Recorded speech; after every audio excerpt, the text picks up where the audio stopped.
বাজছে হচ্ছে 5টা, তাই তো? 5টা কি 5টা 10 হবে। আর আমরা যাচ্ছি হচ্ছে এখন কোথায়? স্কুটার নিয়ে যাচ্ছি আমরা। ফার্স্টে হচ্ছে পার্কে যাব, কারণ হচ্ছে পার্কে অন্ধকার হয়ে গেল না, খুব মশা চলে আসে সেই জন্য।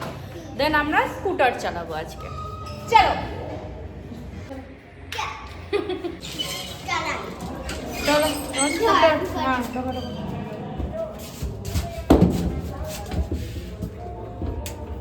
ফ্যানেও হাত পেয়ে গেছে বাবা। আরে বাবা, আমি এরকম করছি।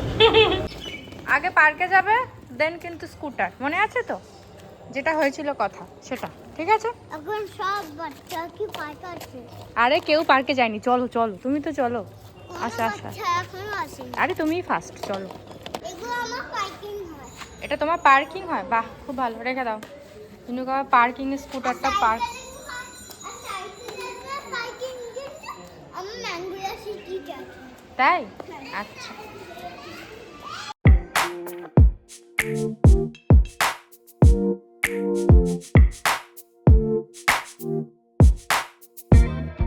বাবারে কিভাবে ঢুকছে দেখো। বাপরে, আরে বাবা, কোন কালারটা বসবে এখন ডিসাইড করতে বসেছে। বসো, এটাই বসো বাবা, এটা পরিষ্কার আছে। যাবে।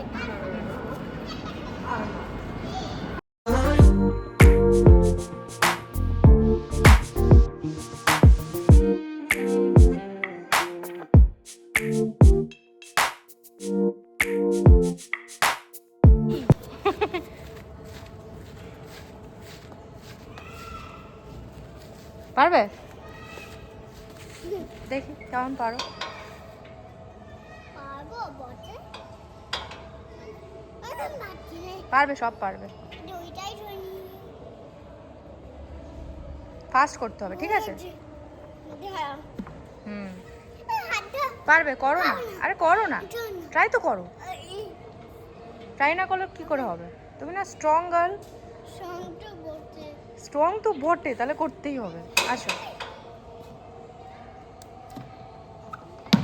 দেখি ঝিনুক পারে কিনা। এই তো, তাহলে কে পারলো? কি হবে এবার? হ্যাঁ, এখনো বাড়ি যাবে না, এখন স্কুটার চালাবে। এখন প্রায় 5:30 বাজতে যায়। চলো পুরো চত্বরটা আমি একবার ঘুরিয়ে নিই, আমার ওয়াকিং হয়ে যাবে। হ্যাঁ ভালো হচ্ছে। আমি তো পুরো হাঁপিয়ে গেছি গোল গোল করে ঘুরতে ঘুরতে। আমার সাথে ও ঘুরছে, আর ঝিনুক আগে বেরিয়ে গেছে। হ্যাঁ পোকা, তুমি পা দেওনি তো? তাহলেই হলো, চলো ব্যাস, তাহলেই হলো। ঝিনুক আরেকটু পর কিন্তু রুমে যাবো, দেন আমাদের বাজার করতে যেতে হবে, চেঞ্জ করতে হবে, অনেক কাজ।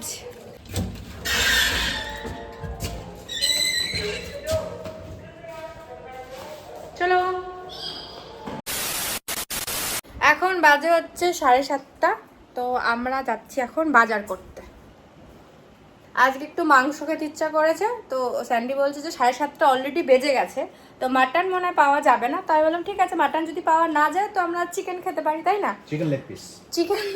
Chicken leg piece. আর কালকে জানো তো ওই রান্দে বাস। হ্যাঁ, ঝিনুকে লেগ পিস ভীষণ পছন্দ। ভগবান জানে এখন মাটন পাবো কি পাবো না। না পেলে চিকেন, হ্যাঁ বাড়িতে এসে রান্না করবো।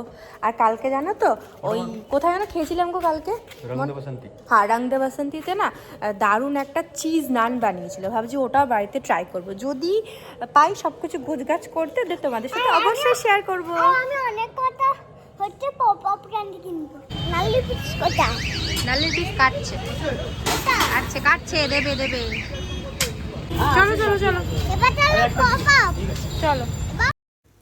ফেরার সময় আমি আর ঝিনুক আইসক্রিম খাচ্ছিলাম। আমি এখানে একটা কর্নেটো নিয়েছিলাম, আর ঝিনুক অরেঞ্জ কালারের আইসক্রিম খাচ্ছিল। আর মোটামুটি যা যা নেওয়ার সব কিছু আমরা পেয়ে গেছিলাম। তো আইসক্রিম খেতে খেতে আমরা বাড়ি যাব।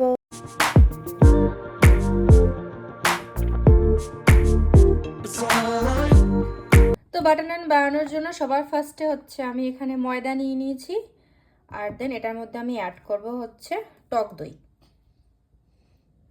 দিয়ে দিচ্ছি একটুখানি লবণ, আর ময়ামের জন্য দিচ্ছি একটুখানি সাদা তেল। এবার একটু একটু করে জল অ্যাড করবো, আর ময়দাটাকে মেখে খুব ভালো করে একটা ডো বানিয়ে নেব। এইবারে ডোটাকে আমি 30 মিনিটসের মতো রেস্টে দেবো, আর ততক্ষণে আমি মাটনটাকেও ম্যারিনেট করে নেবো। তো মাটনটাকে আমি খুব ভালো করে ধুয়ে নিয়েছি। এরপর আমি দিচ্ছি হচ্ছে সর্ষের তেল। আগে আমি ম্যারিনেট করে নেবো, দেন তারপর আমি এটা থেকে কড়াইতে চাপাবো। আমি অ্যাড করছি হচ্ছে টক দই, তারপর আমি অ্যাড করছি আন্দাজ মতো সল্ট, হলুদ গুঁড়ো, আর অ্যাড করছি 1/2 চামচ ব্ল্যাক পেপার। এবারে সব কটাকে খুব ভালো করে মাখিয়ে নেব, দেন মাটনটাকেও 30 মিনিটসের জন্য রেস্টে দেবো।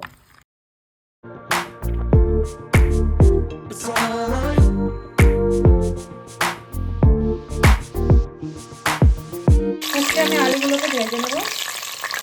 তো আলুগুলো ভাজা হয়ে গেছে, এবার আমি 2টো তেজপাতা আর 3টে এলাচকে একটু ফ্রাই করে নেব, আর এর সাথে 2টো চপ করে রাখা অনিয়নকেও ফ্রাই করে নেব।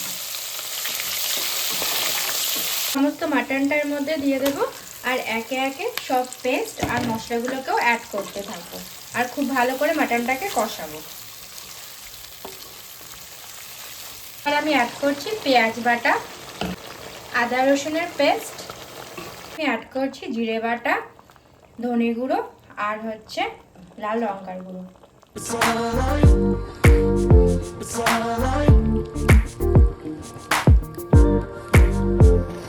আমি এর মধ্যে অ্যাড করছি একটা গোটা রসুন আর ভেজে রাখা আলুগুলো। আজকে রান্নাটা কিন্তু আমি সম্পূর্ণটাই কড়াইতে করছি, কুকারে করব না।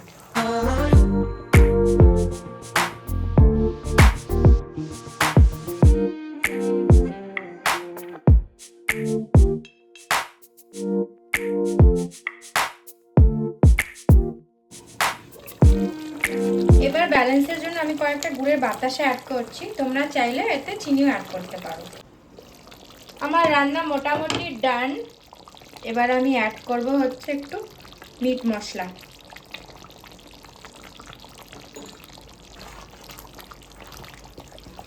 এবার আবার একটু কষিয়ে নেব, দেন নামানোর সময় ঘি বা গরম মশলা অ্যাড করব।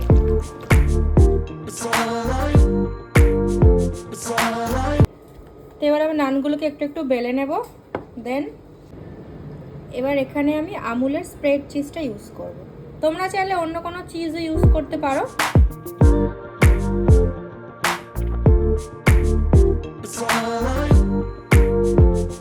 আমি এটাকে ওই একটুখানি শেপ দিয়ে নেব, যাতে চিজগুলো বেরিয়ে না আসে।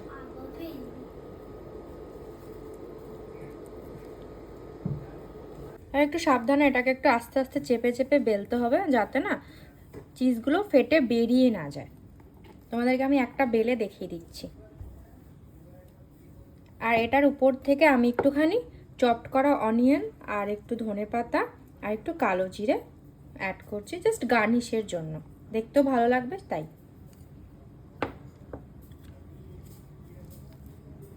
খুব সাবধানে, খুব বেশি বড় বেলতে হবে না, আবার ছোটও রাখতে হবে না। তোমরা চাইলে হাত দিয়েও এটাকে করতে পারো, বাট আমি ভাবলাম যে তোমাদেরকে বেলেই দেখিয়ে দিই।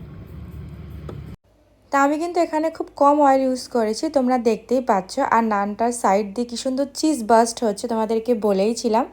আর নানটা কি সুন্দর ফুলেও গেছে, দেখো। তো রেডি আজকে আমাদের রেসিপি চিজ নান আর মাটন কারি। লুকটা দারুণ এসছে, তোমরা বুঝতেই পারছো। আর খেতেও ভীষণ সুন্দর হয়েছে, নানগুলো ভীষণ সফট হয়েছিল। তোমরা নিশ্চয়ই একবার বাড়িতে বানাবে, আর আমাকে কিন্তু কমেন্ট করে জানাবে কীরম লাগলো আজকের ব্লগটা।